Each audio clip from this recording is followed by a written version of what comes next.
My name is Jean Winand. I'm Professor of Egyptology in this university, Université de Liège, and I'm so currently the Dean of the Faculty of Letters. And I co-chair the program committee, or the scientific committee, if you prefer, for the World Humanities Conference. We are, for the moment, in a very critical position. We can see that from different perspectives, probably three domains or three groups of reasons for explaining that. First, we have the wars, the migration, the economic crisis. Everyone knows that. We know that there is big problems with the management of natural resources and so on. And the third point is the massive innovation in the domain of technologies.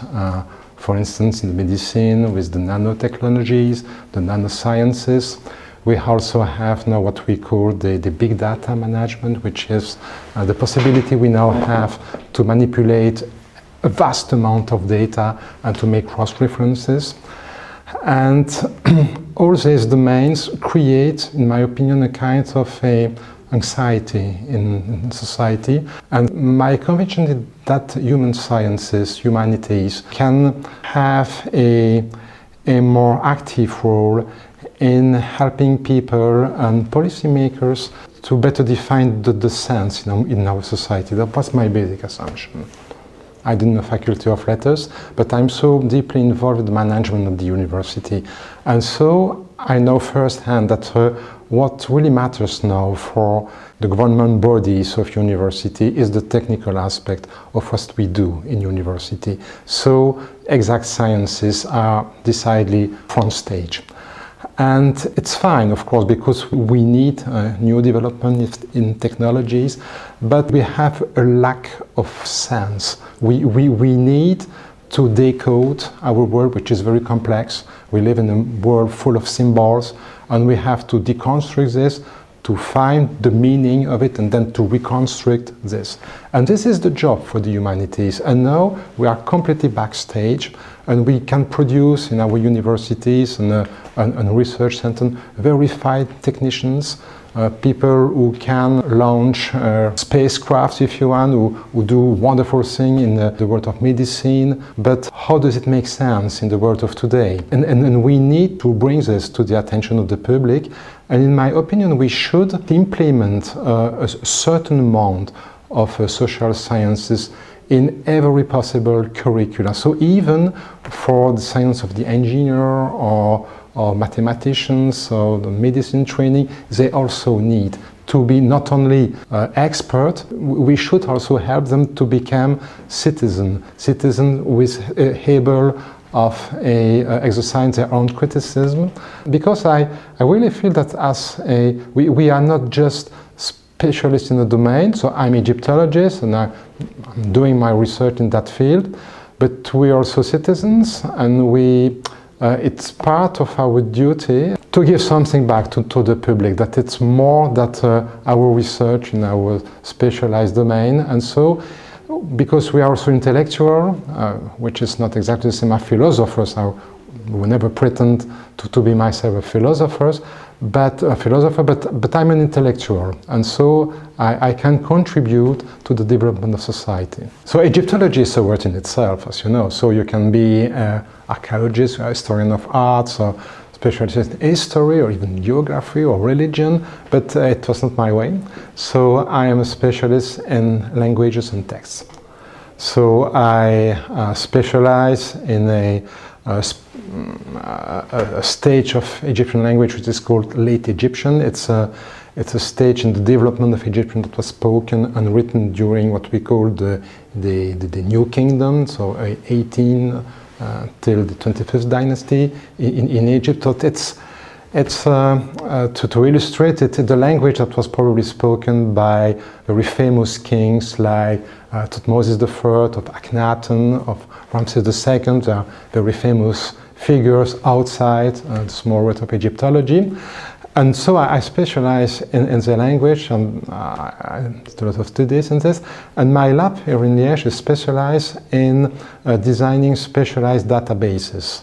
So it was a multidisciplinary approach to bring in new technologies and information technology to help us to better understand and study this very fascinating language. There are probably two, maybe three, no, two sides in this. Of course, one of the main goals is to better understand for Egyptologists and for Egyptology or for the understanding of Egyptian text to have a better knowledge of it. That's it's self-evident.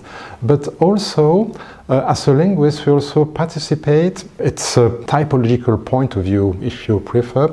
It's also a way to contribute to a better understanding of how languages in general work. And so we are much in tune with other linguists in different fields, and we make a lot of typology. I'm also very much interested in a cognitive approach in languages, and of course, because it's Egyptology, we have this very fascinating scripts, which is the hieroglyphic script. And so after having worked a lot on what we call time and a spectral relation in the predicative system of Egyptian, I'm now moving to the study of lexicon, but not lexicon word by word, but lexicon as integrated semantic networks. We need Egyptology as we need everything else. So because it's just part of the humanity, it's not that Egyptology would be more preeminent than other cultures. Of course, it's a great culture and everyone knows that. But in this respect, any culture has a potential very important contribution to give to the humanity. It was the past. The Egyptian civilization is gone forever, but it's part, maybe in a small part, but it's our roots. So in understanding, in better understanding how it worked, what it was really, we contribute to this main goal that should be the goal of everyone, is a better understanding what it means to be a human, or what it means to live in a human society. So in better understanding our roots, we can probably better understand the present, and we probably can better prepare for the future. They wrote about everything, and it's probably what is fascinating with the ancient Egyptian civilization. We have the primary sources. For the Greek and Roman civilization, for instance, you only have what we call the literary text, and it has come down to us with the Byzantine schools. You had monks copying the manuscripts and so on. But in Egypt, and especially for the New Kingdom, we have a lot of documentation. So we have wills, we have contracts, we have letters, very common letters, just saying, oh, okay, how are you? Could you please send me a pot of honey, or I need to have fresh ink because I don't need any more. We have tales, we have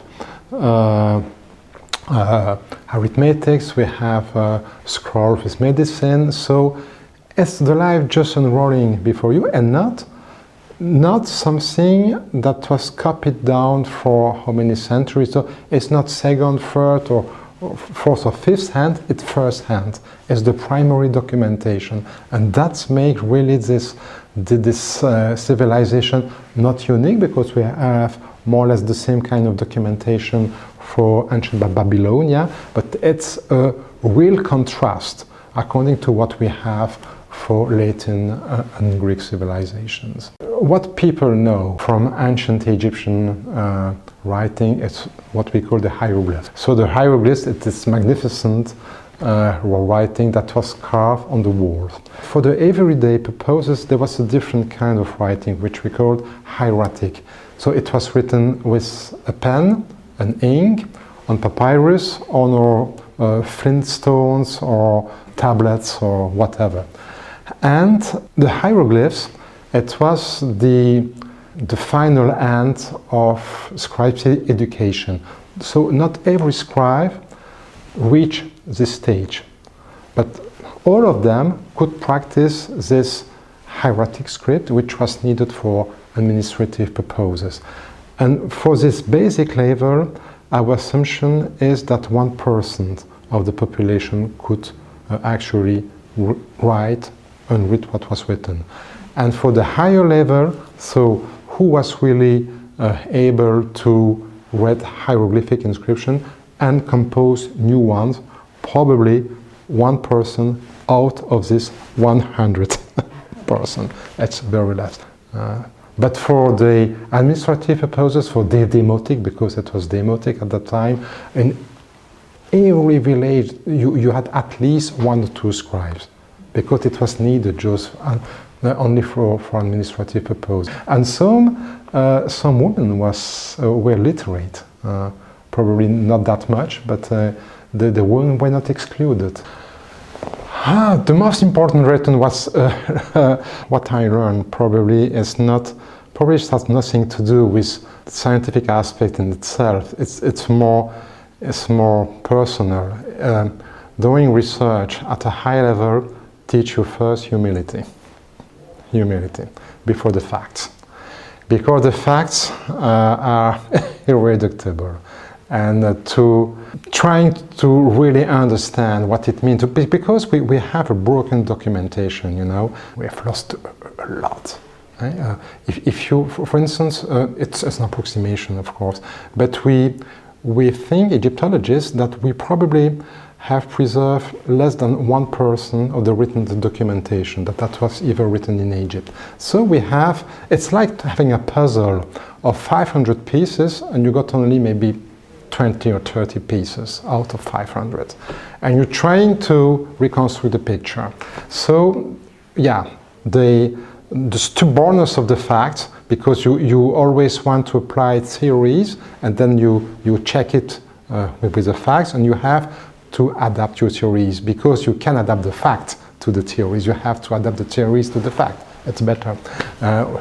Otherwise, it's just a doxa. You can call that a religion, I don't know, but it's not science. And so, yeah, the humility, humility.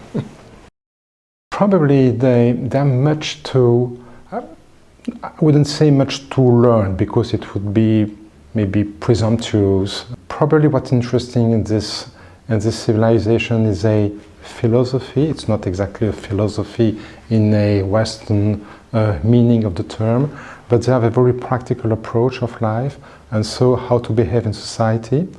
So that's probably very important, at least to me. How they manage to live in a society where they were not preeminence to an individual. You know, that now it probably something that we should think about in our civilization, and the preeminence we give to individuals. So the groups, the bodies are not so important, but individualism is very important now. We can see that everywhere, in sports, of course, in the business or the media. Well, that's for sure. But at the time, the society as a body was more important. And just to give you 1 or 2 examples, we don't have a name for an author, or for a sculptor, or a painter, because they consider themselves to be artisan, not really. They didn't claim an individuality of what they did. So we have all these magnificent pieces of art, statues, stela, architecture, temples, and we have no idea of the real men that are behind this. What was their name, or what was their life? We don't know that. So they just faded away. They were not front stage. And that's the big difference with what we experience every day in our societies. For me, what's more fascinating is the scripts, so the relation between the writing system, the language. But it could very quickly become very technical. But for me, we are accustomed in our modern languages to type of writing that are more or less all alphabetic, except for the Chinese or Japanese system. That's of course different. But in our experience in Western Europe, we only know alphabets, okay? And in Egyptians, they use a different kind of writing system, which mixed hieroglyphs in the very narrow sense, which means ideograms, signs that had a phonetic value, which we call logograms, and signs that had no value on a linguistic level, but which aided something to the semantic level. Those are the mix of three different kinds of characters, and that's really fascinating, because they two different instances. So you have the linguistic practice, what you read, what you really speaking, what you say when you speak, and then you have the written medium, which can be a bit different. So you had aided information, but when you read the text aloud, it's lost. And that's very fascinating. I can give you not an example, but an illustration. It's of course an approximation. If you, for instance, look at the name of Paris, capital of France, okay? It's spelled P-A-R-I-S, okay? If instead of the A, you put instead the shape or the image of the Eiffel Tower, it has more or less the same shape as a capital A. Yes, right? But when doing this, you make a reference to Paris. It's also the city, well, you know, there is this famous symbol of the city with the Eiffel Tower. When you speak it aloud, it's only Paris. So it's just for the visual, but it helps you make a reference with this. But in the Egyptian writing, it was systematic. A society where people are able and are willing to think by themselves. Not a society where some people, and probably only a handful of people, try to impose beliefs on other people's minds. And to achieve this goal, we need probably two things. The first one is the willingness of people to engage in this, because it needs time. And it also needs education. And at the second point, we must be able to provide the keys for understanding the society. And that, in my opinion, this is the specific roles of the humanities. In this very complex society, to say, look, just one example. If you use internet, and everyone else is using internet, you ask a question on internet, and you will have back not one answers, but probably 1,000, 10,000, 100,000. Okay, but how does it come in your screen? Not at random, it's organized. And how is it organized? By some algorithm. And who designed this algorithm? Companies. So it's a way of manipulating information. And if you want a true information, or maybe not true, but something that's more correct to the fact, you need time. You need to check it. You need to move beyond page 1 or page 2 on your screen. You probably need to know maybe 2, 3, 4 languages, because not everything will be displayed in new language. So you need some skills. And then you have to compare different points of view on the same subject. And you can't do that without a proper education. You need to understand how this world works. And so the role of the humanities is not to impose ideas, but to give you the means to reconstruct and to find for yourself the sense of the world. That, for me, it's not only important, it's purely democratic. It's a democratic issue.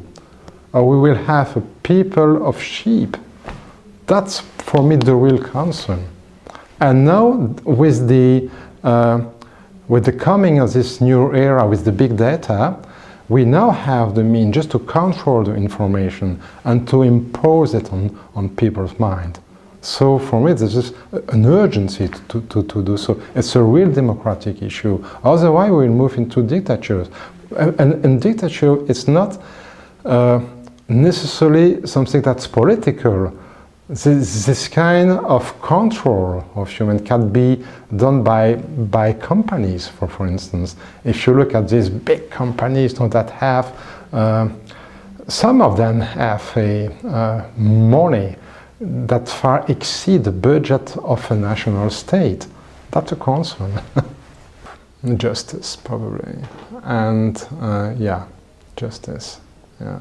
And I think that we can significantly contribute to that. Because justice and truth, at least truth to the facts, for me that's just two sides of the same coin. And so when I can see and really understand how information works today, the fake news and how the information distorted and so on, I mean, it's there is a problem, a democratic issue, but a problem of justice. So for me, that's a point. Because I was the product myself on what we call in French ascenseur social, a social lift. My parents had no education at university level. My grandfather worked in the coal mine. And when I started my own studies when I was a kid, it was still possible because the system of education in Belgium was very good at the time, and the professor in the elementary school thought at the time that it was their duty just to spot in their class who has some abilities, some particular skills, and so one of my professors just got in touch with my parents and said, okay, maybe we should do something with this kid. Yes, some skill. Said my parents, but it's not so easy. We never dream of that for you. Are you sure that it's a good idea? Yes. And the professor insisted, and we can have some funding to help you, because it was a real financial sacrifice to have me in studies for maybe 15 or 20 years. And no, we will find a way to support you financially, and it worked. And this is also has to do with justice. So for me, having young people barred from higher education only for financial means or kind of a social disparity, that just brought me to tears. So we have to we should have people doing at their maximum, which doesn't mean that everyone must be at the same time on the same line at the arrival. But the starting line must be the same for everyone. So justice, yeah, probably. Many dreams, probably. But a word that would be more sensible to some basic values in our society that are now completely lost. Simply friendship, mutual understanding. I very much advocate the need I feel we have now for slow science, for instance. So it's my conviction that it's going too fast. We are in a world now that very much promote the immediacy. Everything must be immediate. But to have a real experience with the reality, if you want to be able to correctly understand what's going on in the world, you need time. You need time. Happiness. And this is a very subjective point of view, because happiness is probably defined very differently by people. But yeah, we're here just to achieve happiness, because when we're gone, we're gone. It doesn't matter anymore. So yeah, be happy. And probably that it's difficult to be happy if the others are not happy. So it's probably a better choice to be happy together.